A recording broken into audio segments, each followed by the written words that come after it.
Good morning mga bay. Mag-apply tayo ngayon ng fertilizer sa ating mga durian na 2 years old at mga 3 to 4. Kasi magti 3 months na mga bay. Kaya mag-apply na tayo ngayon. At ito yung gagamitin natin, Unique 16. Tapos yung isa, Tetrabor mga bay. Magtimbang muna tayo kasi 4 na kilo ito mga bay, yung Unique 16. Dalawa lang muna yung lalagay ko. Hindi ko muna i-mix lahat mga bay, baka sumubra. Yan, 2 kilo na ito mga bay. Kaya itong nandito, 2 kilo din ito. Tapos 1 kilong Tetrabor. Iwasan natin.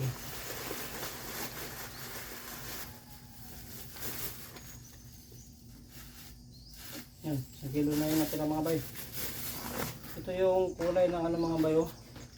Tetrabor. Yan, medyo dilaw. Tapos yung naman, Unique 16 ito. Blue siya mga bay. Hindi ko minix lahat mga bay no, kasi kapag sumobra tapos hindi natin nilagay lahat, magbabasa kasi ito, kasi itong Tetrabor mga bay mas mabilis siyang matunaw. Kaya pag minix mo itong dalawa, kailangan i-apply mo talaga agad kasi hindi pwedeng mabutan ng bukas kasi magbabasa sa mga bay.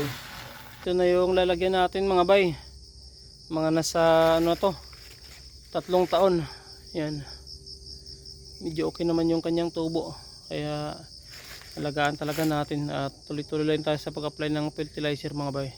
Pero dito mga bay, ang gagawin ko dito ngayon, kasi nakaraan every 3 months ako nag-apply ng fertilizer. Tapos nasa 200 grams yung nilalagay ko bawat isa pag mga ganito kalaki. Pero ngayon subukan kong ibahin mga bay, every month na din no, yung mga ganito kalaki natin. Pero yung ilalagay ko mga lang 100 grams bawat puno. Pero every month na tayo mag-apply mga bay. Subukan natin kung ano yung pinagkaiba nila, kung mas mabilis bang lumaki pag ganun mga bay.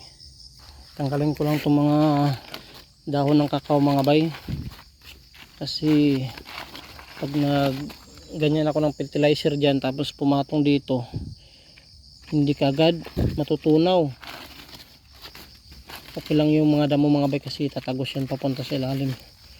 Okay na mga bay, natanggal na natin yung mga dahon ng kakao. Yan, wala na no, tinapon na natin ito sa gilid at hindi na tayo mag-apply ng fertilizer. Tig-2 ganito mga bay. Yung isang ganito mga nasa 50 grams to, kaya 2 ganito para 100 grams. Yan, ganyan lang natin no. Estimate lang talaga mga bay na malagay natin paikot. Walang problema mga bay kahit ganyan natin ano, kasi lumulusot lang dyan sa mga damo. Ayos na yun mga bay, ganun lang yung pag-apply natin ng fertilizer ngayon. Ito mga bay, ano na to, 4 years. Medyo malaki na rin.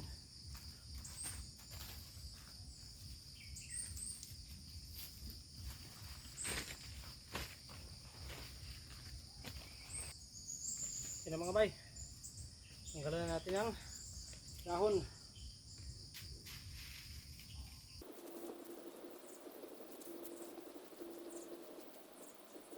Ito naman mga bay, mga nasa to 2 taon mahigit.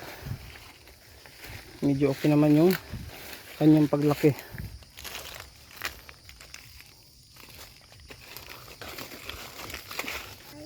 Sama daw siya mga bay, oh. Mag-abuno si Papa ng durian.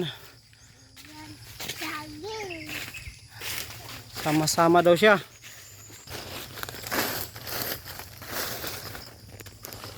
Video mo papa wala? Video. Kita papa wala?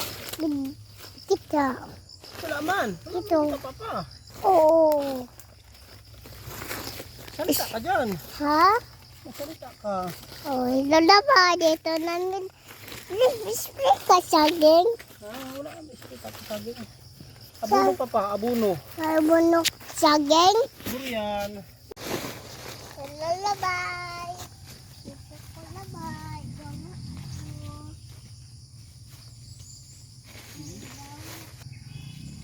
Lalabay. Tulong rin mga bay, oh. Abuno si papa. Tama na, wag na yan. Tama na. Iskis, papa, iskis, papa, iskis. Hindi na magpulot ha. Kaya mag-abuno na.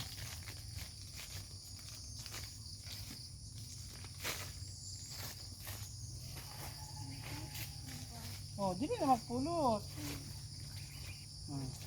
Ito. Tara, tapos na. Dito tayo sa kabila. Bila na. Kabila na pag may mga bay. Bila na nilabay. Hmm. Lalabay. Dito ko labay. Iskis, papa, iskis.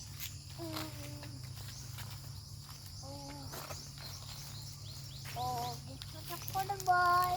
Pwede na kami. Doyan. Buduhin na ni. Dapat dito yung taas. Gawin dito yan. Tapos na ulit. Kabila tayo. Bida tayo. Uwi na kami mga bay. Tapos na kami mag-abono. Pakarga na daw siya kasi pagod na daw siya mga bay. Oh, babay na sa vlog natin. Babay na mga bay. Thank you for watching. Thumbs up.